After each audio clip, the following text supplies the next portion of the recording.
ఈరోజు driving licence తీసుకోవడానికి వచ్చినటువంటి లబ్ధిదారులందరికీ యాక్సిడెంట్లు పర్సంటేజ్ తగ్గించాలి. రాష్ట్రంలో ప్రతి ప్రాణం చాలా విలువైనది, ప్రతి ప్రాణాన్ని మనం కాపాడుకోవాలి అని ఈరోజు మన ముఖ్యమంత్రి చంద్రబాబు గారి ఆకాంక్ష. అందుకే భారతదేశంలో యాక్సిడెంట్లు చనిపోతున్నటువంటి పర్సంటేజ్ ని మన ఆంధ్రప్రదేశ్ లో గణనీయంగా తగ్గించాలనేది మన ముఖ్యమంత్రి గారి యొక్క ఆలోచన. అందుకోసం ఈరోజు ఇప్పుడు డ్రైవింగ్ లైసెన్స్ లేని వాళ్ళు వేల మంది ఉన్నారు రాష్ట్రంలో. దానిలో భాగంగా మన వినుకొండ నియోజకవర్గంలో డ్రైవింగ్ లైసెన్సులు ఎవరికైతే లేవో అలాంటి వారిని గుర్తించి వారికి శివశక్తి ఫౌండేషన్ ద్వారా వారికి డ్రైవింగ్ లైసెన్సులు ఇప్పించాలనే సంకల్పంతో ముందుకెళ్తున్నాం. ఎల్ఎల్ఆర్ ఆన్ ది స్పాట్ లో ఎల్ఎల్ఆర్ ఇవ్వడం, గవర్నమెంట్ అధికారుల ద్వారా లెర్నింగ్ లైసెన్స్ మంజూరు చేయడం.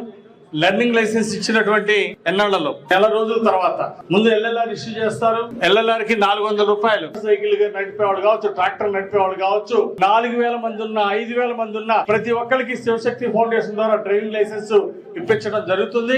అంతేకాకుండా మన శివనాగేశ్వర గారి ద్వారా బ్రేక్ ఇన్స్పెక్టర్ గారు, ఆర్టీఓ ఆఫీసర్స్ ద్వారా ఒక అవేర్నెస్ ప్రోగ్రామ్ పెడతాం. జిల్లా ఆర్టీఓ అధికారులు కూడా పిలిచి, అట్లాగే మన సిఐలు, డిఎస్పీలు, ఒక పక్క పోలీస్ డిపార్ట్మెంట్, మరో పక్క బ్రేక్ ఇన్స్పెక్టర్లు, వీళ్ళిద్దరు సమన్వయంలో ఒక గొప్ప కార్యక్రమం.